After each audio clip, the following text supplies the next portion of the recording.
안녕하세요. 수학 시간에 이런 생각 한 번쯤 해보지 않으셨나요? 함수의 극한을 배울 땐 분명히 x가 어떤 값에 다가갈 뿐 그 값이 되지는 않는다고 배웠는데 왜 문제를 풀 땐 너무나 자연스럽게 그 값을 그냥 대입해버리는 걸까요? 오늘은 바로 그 미스터리, 그 간단한 공식 뒤에 숨겨진 깊고 놀라운 원리를 한번 파헤쳐 보겠습니다. 자, 바로 이 질문이 오늘 우리가 풀어볼 핵심 미스터리입니다. x가 1로 다가간다는 건 1은 절대 아니라는 뜻이잖아요. 0.9, 0.999, 0.99999 이렇게 한없이 가까워질 뿐이죠. 그런데 계산할 땐 너무나 당연하게 x자리에 1을 쏙 넣어버려요. 많은 학생들이 바로 이 지점에서 뭔가 이상한데? 하고 헷갈려 하죠. 좋아요. 그럼 먼저 우리 모두에게 제일 익숙한 방법부터 시작해 볼까요? 아마 극한을 처음 배울 때 다들 이렇게 시작했을 겁니다. 자, 바로 이런 문제. 너무 익숙하죠? x가 1로 갈 때 x 더하기 1의 극한값을 구하는 문제. 아마 이 문제를 보자마자 1초도 안 돼서 이건 답이 이지? 하고 바로 머릿속에 떠오르셨을 거예요. 맞아요. 우리는 거의 기계적으로 이렇게 풀죠. x가 1로 가네? 그럼 x에 1을 넣고 1 더하기 1은 2. 정답은 2. 너무나 간단하고 직관적이고 빠릅니다. 하지만 바로 이 간단한 과정 안에 우리가 배운 극한의 정의랑 완전히 정면으로 부딪히는 아주 큰 모순이 숨어 있다는 거 혹시 알고 계셨나요? 자, 그럼 이 간단한 풀이가 도대체 왜 문제가 되는지 극한의 가장 근본적인 규칙을 통해 한번 알아보겠습니다. 이게 바로 극한의 절대적인 규칙입니다. x가 c로 간다는 건 x가 c는 아니라는 전제가 깔려 있는 거예요. 그런데 우리는 방금 x에 1을 그냥 대입해버렸죠.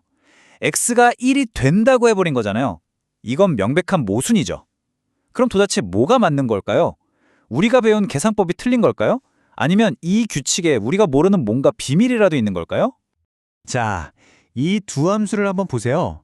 fx는 분모에 x 빼기 1이 있어서 x는 절대로 1이 될 수 없어요. 그래서 그래프를 그리면 x는 1 지점에 구멍이 뻥 뚫려 있죠. 반면에 gx는 어디서든 잘 정의되는 아주 매끄러운 직선입니다. 그런데 진짜 재밌는 건 이거예요. x가 1만 아니라면 fx의 분자를 인수분해해서 약분하면 결국 gx랑 완전히 똑같은 식이 되거든요.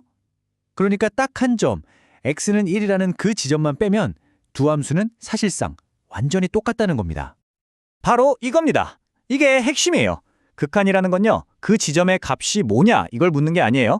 그 지점을 향해 갈 때 도착 지점이 어디냐 이걸 묻는 개념이거든요.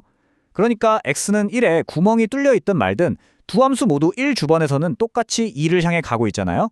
그래서 극한의 세계에서는 이 둘을 완전히 똑같은 것으로 보는 겁니다. 그럼 도대체 왜 우리는 gx는 x 플러스 1 같은 함수를 풀 때 그렇게 마음 편하게 대입을 할 수 있었을까요? 그건 바로 우리가 연속함수라는 아주 중요한 단서를 무의식적으로 쓰고 있었기 때문이에요. 자, 이게 연속함수의 정의입니다. 생각보다 되게 간단하죠? 어떤 점으로 막 다가갈 때 목표 지점, 그러니까 극한값이죠. 그거랑 실제 그 지점에 딱 도착했을 때의 위치, 즉 함수값이 똑같으면 이 함수는 여기서 연결되어 있구나, 연속이구나 이렇게 말하는 거예요. 자, 이제 모든 비밀이 풀렸습니다. 원래 fm대로라면 극한값을 먼저 구하고 그 다음에 함수값을 봐서 둘이 같은지 확인해야 연속이구나 하고 결론을 내리는 게 맞아요. 근데 우리는 어떻게 했죠? 다항함수처럼 그래프가 딱 봐도 안 끊어질 것 같은 함수를 보면 이건 당연히 연속이겠지. 그럼 극한값이나 함수값이나 똑같겠네? 하고 그냥 대입해버리는 거예요. 우리 뇌가 아주 효율적인 지름길을 찾아낸 거죠. 알고 보니 순서가 완전히 뒤바뀐 계산법이었던 겁니다.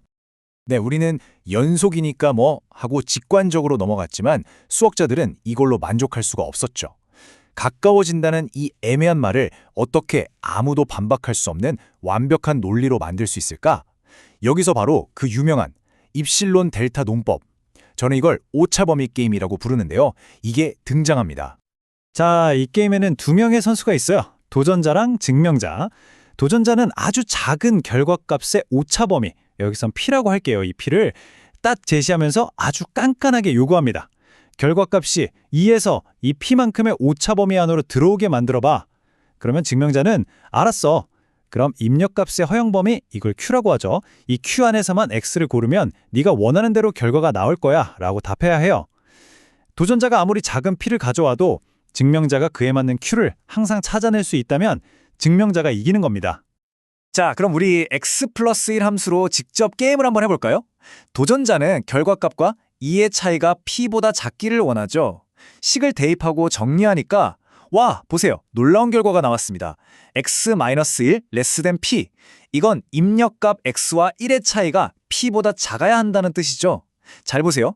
도전자가 요구한 조건이 결과값에 대한 거였는데 우리가 찾아야 할 입력값의 조건이 바로 그 P랑 똑같이 나왔어요. 이건 뭐 게임이 너무 쉽죠? 증명자는 그냥 도전자가 P를 0.001로 달라고 알았어. 그럼 나도 Q를 0.001로 할게. 이렇게 똑같이 맞춰주기만 하면 우리는 무조건 이기는 거예요. 게임 끝! 바로 이겁니다. 도전자가 아무리 진짜 말도 안 되게 작은 오차 P를 가져와도 우리는 Q를 그냥 그 P랑 똑같이 설정하면 되니까 언제나 이길 수밖에 없죠. 이렇게 항상 이길 수 있다는 이 사실 자체가 극한값이 2라는 것에 대한 완벽한 수학적 증명이 되는 겁니다. 아니 근데 이렇게까지 복잡하게 증명해야 할까요? 그냥 가까워진다고 하면 편하고 좋은데 왜 수학자들은 이렇게까지 엄밀해야만 했을까요? 이 엄밀한 증명이 중요한 이유는요, 무한이라는 이 손에 잡히지도 않고 눈에 보이지도 않는 개념을 인간의 논리 안에 가두는 유일한 방법이기 때문이에요. 이게 바로 그 위대한 뉴턴과 라이프니츠 시절부터 수학자들을 계속 괴롭혔던 무한소라는 유령을 드디어 잡아낸 순간인 거죠. 이 단단한 토대 위에서야 비로소 우리가 아는 미분, 적분, 즉 미적분학이라는 거대한 성이 안전하게 지어질 수 있었던 겁니다. 오늘 우리가 나눈 이 모든 이야기를 이 한 문장이 정말 완벽하게 요약해 주는 것 같아요.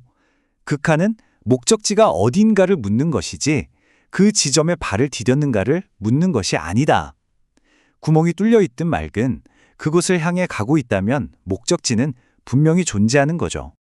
결국 우리가 아무 생각 없이 쓰던 그 대입법은요, 사실 함수가 연속일 거라는 강한 믿음, 그리고 그 믿음에 수학적으로 언제든지 증명할 수 있다는 자신감 위에서 사용되던 아주 정교하고 세련된 지름길이었던 셈입니다. 그렇다면 우리가 당연하게 받아들이고 있는 다른 수학적 사실들 뒤에는 또 어떤 놀라운 이야기들이 숨어 있을까요? 한 번쯤 생각해 볼 만한 질문 아닐까요?